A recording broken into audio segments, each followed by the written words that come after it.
Hello, friends, and welcome back to the show. And in today's episode on Audience Podcast, we're going to talk a little bit about motivation in dogs and how it affects their behaviours and what it actually means. I think it's something that's misunderstood, and this is going to tie in a little bit to the episode before where we talked about what's the criteria for letting client dogs off, or your own dogs for that matter. What do you look for when you're letting dogs off in the malls, open spaces, or wherever you are, if you're out on a walk with them. And I think a bigger part of this is motivation in dogs is it's how you get them to do absolutely everything and anything at all. It plays such a vital role, and I think I just don't see people doing it. I think people misunderstood it, or they just don't get it, or they just choose to ignore the fact on how important motivation is. Now, for a dog to do anything when it comes to training, whether that's a sit, whether that's a recall, whether it's anything or a trick or not jumping up on the worktops or anything like that, a dog has got to be motivated in some way. It's got to be motivated to do something via positive reinforcement, or it's got to be motivated not to do something, which is usually via a consequence, which is positive punishment, which means adding something that the dog perceives or perceives as a dislike, something that it doesn't want to happen again. And this doesn't have to be damaging to the dog or anything like that when we talk about positive punishment. It's just adding a stimulus or something that the dog doesn't like to say, do not do that. Do you know what I mean? But again, we like to focus, majority of our training wants to predominantly be positive reinforcement. So we need to be rewarding the dog for something that it's done, a behaviour that it's offered, to have that desired behaviour a lot more. That's something that we want to see, and things that we want to see more from the dog need to be positively rewarded. We need to be saying, this is exactly what I want, thank you very much. Here, have a biscuit. And that biscuit would potentially be that dog's motivator. Not for all dogs. Some dogs don't. They're not very food motivated. They're a little bit stressed. They don't do well with it. Some dogs prefer toys. Some dogs just do like a fuss. Some dogs' motivation could just be the fact that you're fussing it, giving it a good stroke, and all these sorts of things. An example of a positive punisher. Again, punishment not being like a word that you go over and start kicking the living crap out of your dog or anything like that. It's just adding a stimulus or something that the dog doesn't like to say, stop doing that. Now, the trick is when people do this, they miss the mark on it. There should never, ever, ever be anything negative or bad without something positive in return. If the dog has stopped doing what you've asked it to do, then it must be rewarded for stopping that behaviour. Let me give you an example. Say you are cooking something up on the hob, on the worktop. You are cooking, you are slicing something up, there is knives up there, you've got a gas hob, there's fire. Dog jumps up, tries to get up on worktop, or it just puts its paws up. There are potential for it knocking a boiling pan of water off. There is potential for it knocking a kettle off. There is a potential for it to get its paws burnt. If you've got the halogen hobs and it stands on the buttons and it's not locked or anything like that, potential for getting its paw pads burnt. It's got potential for knocking knives off. It's got potential for knocking something off the worktop that could be could be poisonous to the dog, and it could eat it. All these things. It could be. There is a potential for danger there for the dog. Do you know what I mean? And if it's constantly doing this, you need to get out of it. And people say, "Oh, well, you need to positively reward the dog." You need to positively reward the dog for not jumping up. But how do you do that if the dog was never planning on jumping up anyway at that point in time? So there's a lot of behaviours that you need to catch. If it comes over and it looks up and it doesn't jump up, you need to be saying good or using a clicker or something. Give it a little bit of something, teaching it an alternative behaviour. If it doesn't jump up and it comes and sits by your side, that is a desired behaviour. You say good, you give that dog a treat, because what it's done, it's come in, looked up at you, sat down next to you. Good, here, have a treat. That is positive reinforcement. Now, if this dog is constantly coming up and jumping and putting its paws up and it's not giving you the opportunity to do this, you are going to have to do something to get that dog to stop doing that. But then it must be timed correctly with a positive reinforcer and then positive reinforcement from then on. You don't have to do this every time. It's pretty much you need to do it enough times in consecutive order for the dog to understand that is what you want from it. Doing it once doesn't mean that it's going to understand. It's not in enough context for the dog to understand. Sometimes it can be, sometimes it can't be. So let me give you another example, like the same example that we've just given, but another scenario. Dog comes up, keeps jumping up on the worktop when you're doing stuff. There's loads of stuff going on. Kids are running around the house. Dog's almost trying to jump up. There's bloody music playing, and it keeps putting its paws up. Eventually, something is going to go wrong. It's going to get its paws burned. It's going to knock something off. It's going to get hurt. So you could just quickly go, every time it puts its paws on the thing, you could go, and just tell the dog to get down. Another version of this is the can of compressed air. They call it a pet corrector. All it is compressed air in a can, and it makes a very loud noise that a dog's not going to necessarily like. It's not going to do anything to harm them. It's not going to do anything to their mental state because it's a safer alternative. If you're not getting the opportunity to reward the dog for doing what you're doing and you've not done it enough times, then it's not going to understand. So say the dog comes over, it puts its paws up near the hob or it tries to jump on the worktop. Just for an example, pet corrector spray, just the can of compressed air, you could just go, and if it gets, as soon as it stops doing it and it puts its paws on the floor, you need to set up a reward word, which means good or yes or anything like that, and then you could just palm them a treat because they've done that. They've stopped doing what they're doing, but they've sat. You could give them a treat. Say they come in again and they do the same thing again, pet corrector or anything like that to get them down. As soon as they're down, you say good. You give them a treat because they've got down. Then at this point, what you are looking for is that exact moment where that dog comes in, considers putting its paws up, but doesn't. And then you must absolutely, before it even does it, as soon as it comes in and it looks at you, before it's even put its paws up on the worktop, that is your time not to use any correction and say, good, and give that dog a treat, to let that dog know that's exactly what you want from it. So that's motivating the dog in different ways. It's a very broad, it's a very big example. That might not be specific to you, but the point still stands. So motivation in dogs means the dog will always be motivated to do something. It will be more motivated by a toy, a treat, or anything like that. You must find what motivates your dog in order to get it to do something. So let's go up into the moors now, shall we? My shepherd, when we first got her, was far more motivated to chase things. It wanted to chase sheep, deer, pheasant, mice, rabbits. Anything that it would find, it was more motivated to chase. Because it served it was more fun for the dog. It was more entertaining for the dog. Me offering a sliced piece of hot dog out of my pocket instead of chasing these things was not on its motivation list. If there was nothing around and we was in an empty field with nothing to do, a couple of trees and a bit of flowers, and she was there and I called her back because I had a piece of hot dog in my pocket, she would trot back. She'd be quite happy. But as soon as you added another stimulus that the dog was more motivated to go and do, that is what it's going to do. You're going to lose all control, which is why positive reinforcement has its issues when it comes to motivators. I understand that over time you need to condition a response for it to be the normality. So we've got to a point now where we do things so much and the dogs have been rewarded for doing these behaviours that it is now normal. The environment, the expectation is always the same. The dogs know what is expected of them, so they don't do anything else. And because they know what's expected of them, because we've done it so many times, I have the opportunity now to call them off a deer, to call her off chasing a rabbit. She's very motivated to do it, but because the normality and the training has been done so many times, she does have a chance to recall off it and she will come back. And I don't reward her every single time that she does this because there is an expectancy there. I expect her just to behave. The dogs should not be getting a reward absolutely every single walk, every single time that they do not do something.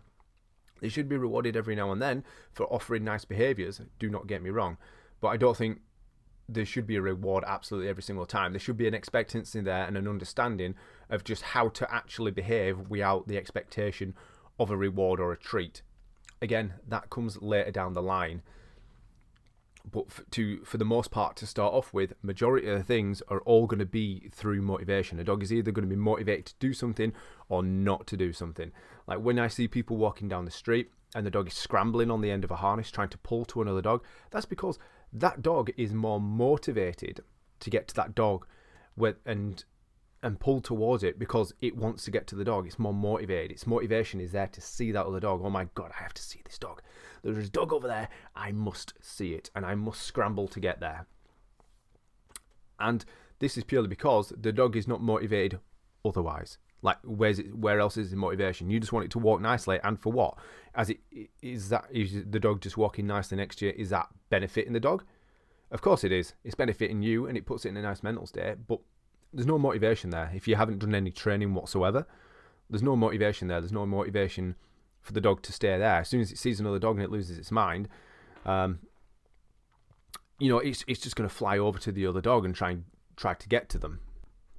And this exact scenario is exactly why you see people with their dogs scrambling on the end of a lead, scrambling on the end of the harness, even if it's causing them any discomfort, because it's motivation. The dog is motivated to go and do something else. So I will quickly now just run through this, why this happens, right? If you see a dog, if you're just walking a dog, right? If you're walking your own dog and it starts scrambling like mad because it hasn't been taught how to walk to heel, there's no motivation for it to walk at heel. It doesn't know what is expected. It doesn't know what should be done.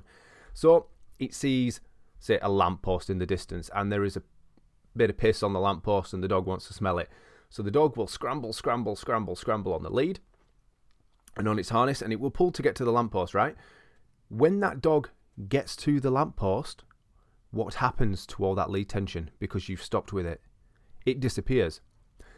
So it disappears. Right, let's go on again. Oh my God, there's a tree over there and I can smell it. I want to go over and sniff it.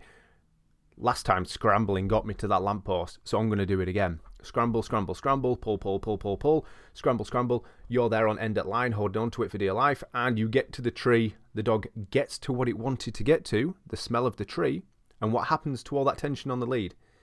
It goes, it disappears, because you've got to where you're going. All that dog is piecing together is that scrambling on the lead, the discomfort, the scurrying, and the pulling is what is actually getting them to the scent.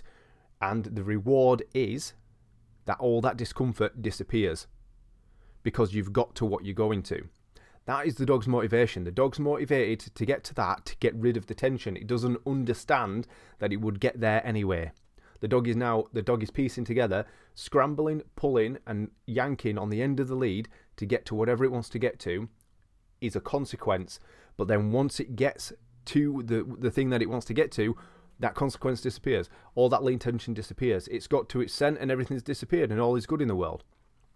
Same thing when you see people and dogs. When if you're walking your dog and it sees another dog in the distance and it scrambles, but you know the other person with the dog and you're like, oh hi, blah, blah, blah, and then you walk over and you meet each other. The dogs are scrambling like shite to get to each other, but you're going to go and meet anyway. But the dog doesn't know you're going to meet. It doesn't have that level of understanding. It doesn't realise it would get there regardless whether or not it pulled or didn't. But it's learned via pulling to the lamppost and to the tree that pulling on a lead and all that discomfort is what actually gets them what they want. So they will persevere, they'll be motivated to do it. So you see your friend in the distance with their dog, the dogs pull like knackers to get to each other, scramble, and then what happens? They meet and all that lead tension disappears. And they're just so they've just had to scramble like mad to get to this dog, discomfort, but then when they get to what they want, all that discomfort disappears. And there's the motivator right there, to get rid of that discomfort. And this is how we end up with very, very simple barrier reactivity and reactivity in dogs, because people do not understand exactly what is going on here. And so let's say that this time they do see a dog and they want to go and see this dog because they haven't been taught otherwise. They haven't been socialised properly for whatever, or they haven't been trained to walk at heel. They don't know what their job is. There's no motivation for them not to pull to this dog because they've learned via other ways that will happen. So they see a dog across the street, but you don't know the person that has this dog this time. The dogs will scramble. Well, your dog potentially will scramble, pull on the end of the lead and start jumping, but you can't just let your dog scramble over to some stranger's dog. So you do not let it. So then you hold the tension on that lead and the harness, and it's going against the lead and the tension, but this time it's not actually getting to what it wants to get to. You are holding it back because it can't. This dog is now going to start getting frustrated. It's going to end up pent up, and then it's going to start barking and bouncing and getting a little bit more because he's having to try harder to get to the dog across the street. And the other person across the street now walking with their dog is looking at you thinking, Jesus Christ, what is going on here? Do you see what I mean? This is how we create frustration. This is how we create barrier frustration. This is how we create lead frustration, because all of these little things have held up to that, and all these motivators that the dog has seemed to have learned to get them to something has not panned out the way they thought it were going to pan out, so they end up being more frustrated. And obviously this is another topic for like another episode, like on reactivity and the amount of dogs that I see with reactivity and worked with the reactivity. But the point stands of like the motivation factor. So the dog needs to be motivated. Else, you know, he needs to be motivated. If you're not doing any training, you're not offering any positive reinforcement for that dog or anything like that while it's walking at heel, you're not offering any positive reinforcement for ignoring other dogs. Do you know what I mean? Like, its motivation is learning that to get to what it wants, it's got to pull to get to what it wants. So its motivation there is to pull, making your job a hell of a lot harder.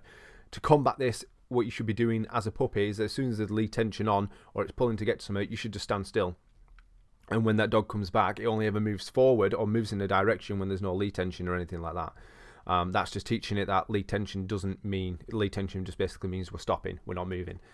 So you need to redo it. But yeah, so the dog is motivated to do other things. And I think motivation is like just how you, like I said before at the start of the podcast, how you get the dog to do anything, like at all.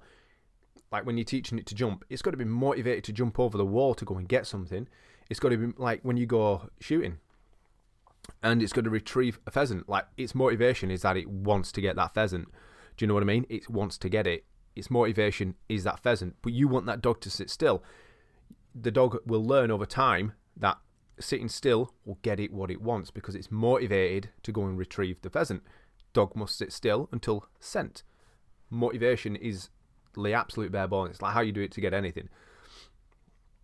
Like sitting, it must be motivated to sit for a long period of time. If you're in public, it's got to be motivated to sit. You can't just expect the dog to sit just for absolutely no reason. It's got to be done via some positive reinforcement, like letting the dog sit. If it sits nicely for like 10-15 seconds, then you will throw a frisbee or something for it to retrieve or something for it to chase. It's motivated to sit because it knows it will get this positive reward in return, and you must do that in new environments, around new people, around new dogs and new areas. When we had our puppy, Labrador, when we got our puppy, we took him down to where they had the gamekeepers and they had pheasants, and we used to get him to walk nicely on lead through pheasants or sit around pheasants just watching the birds and stuff like that. Do you know what I mean? Very, very simple stuff. But you need to understand what motivates your dog. Not all motivators are going to be the same. Like the Labrador super greedy, if I carry some fresh chicken around, there's a good chance that I will get that dog's attention more so than the shepherds, especially at the start. But motivation levels change as well. This is something else that you should definitely think about. It should definitely be considered, that motivation levels change when something is so new. Like when they see a deer close up, so like say if it's only like 20-30 meters and this deer bombs past you, the motivation to chase that deer is going to be up like an 8-9 out of 10, possibly a 10 out of 10 depending on the dog's level of prey drive. But if that same deer is 100 yards away and it's a dot in the distance and it's running but your dog still sees it, the motivation to chase that dog is going to drop. It's going to be more like a 2-3 out of 10, which means the chicken that you've got, the fresh chicken that you've got, might be a 7 out of 10 to that dog. So it's going to listen to you because it's too far away, it's not there. But again, if that deer is that super close up, or it's a sheep and a flock of sheep and they all run past you at like 20-30 meters and your dog's there and it's like a 9 out of 10 wanting to chase it, but all you've got is a piece of chicken or a ball that it's not really interested in, that motivation for your chicken is going to be down at like a 5 out of 10 and you're going to lose the motivation battle. So you must find out what motivates your dog. Like I say, Labradors are pretty easy. They like to catch things, chase and retrieve, but they're not so much that way inclined that the prey drive is going to be a problem. Now, don't get me wrong, plenty of Labradors around my area that I have seen pig off over walls, not the ones that I walk, pig off over walls and chase cows and sheep for the fun of it. There are a lot of unruly Labradors around my area. They're not getting trained the way that I would expect them to be trained. Whereas my shepherd, she's a lot more focused. She likes to chase a live animal. She, not so much now. We've done a lot of training around this to decrease the motivation for her desire to chase, and we've worked on the motivation in positive reinforcement as well to say thank you very much for not running off and killing that sheep. Have a reward. But again, she's intelligent enough to understand that I don't really want her to do that now. So like the motivation levels have changed. So how you get a dog to do everything and anything is all down to motivation. Motivation to do something, motivation not to do something. We want to focus on the motivation to do something more because it requires a lot more positive reinforcement and it's more beneficial to the dog. And more times you do this, so I've talked about this, a dog will do what is done most. The more times you do some things in repetition and consistency means that the dog is more likely to do that without the requirement for a treat. Do you know what I mean? If it's done something so many times, it will become second nature, it will become natural to the dog. You shouldn't have to treat them every single time, but you've got to do it so many times to get it to that level. So as a professional dog walker, and like in the last episode, we talked about like what is required, what are the requirements for letting other people's dogs off. Another thing to go along with that is like I say, just looking at motivation. What motivates the dog? If the dog is motivated by chasing everything, it's not motivated by human interaction, you're gonna have an issue. So these are all things that you guys definitely should consider. And this isn't just for like professional dog walkers by any means. This is for absolutely anybody walking their own dog. You've got to understand from a young age and an early age what motivates that dog. What is its motivator? How can you get this dog to do what you need it to do? Do you need it to sit in public, walk to heel, behave, don't chase things, recall well?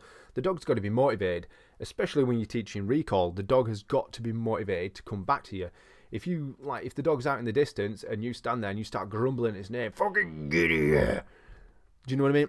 The dog's going to be like, why the fuck's he so mad? I ain't going back. Do you know what I mean? Especially if there's no motivation there.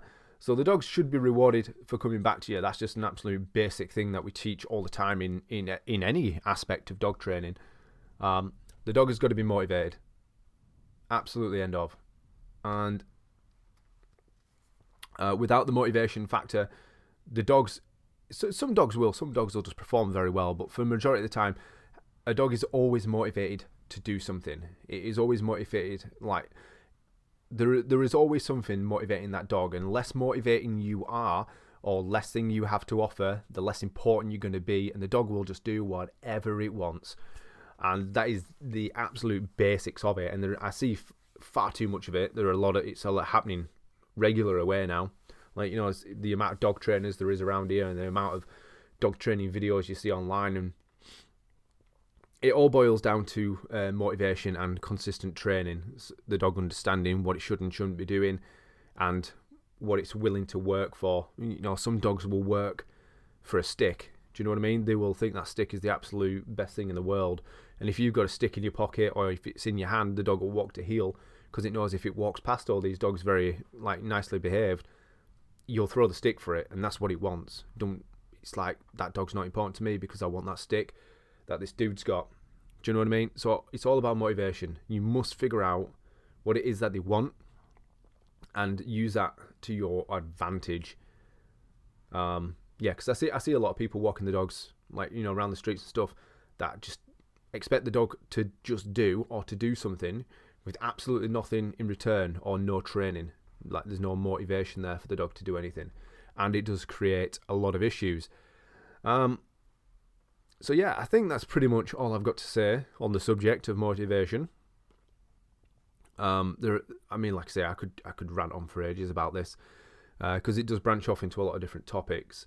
But yeah, I think that's pretty much going to wrap it up for this episode. I don't think we need to say too much more on it. Hopefully you guys have got the gist, or I've at least explained myself well enough anyway. So thank you for tuning in, guys. I appreciate every single one of you guys for listening, liking, sharing the podcast. And again, as always, if you have any questions or comments or anything like that, or any future topics that you'd like us to discuss, please leave them down below and I will add them to the list. So until next time, guys, take it easy and I will see you all in the next one. Peace.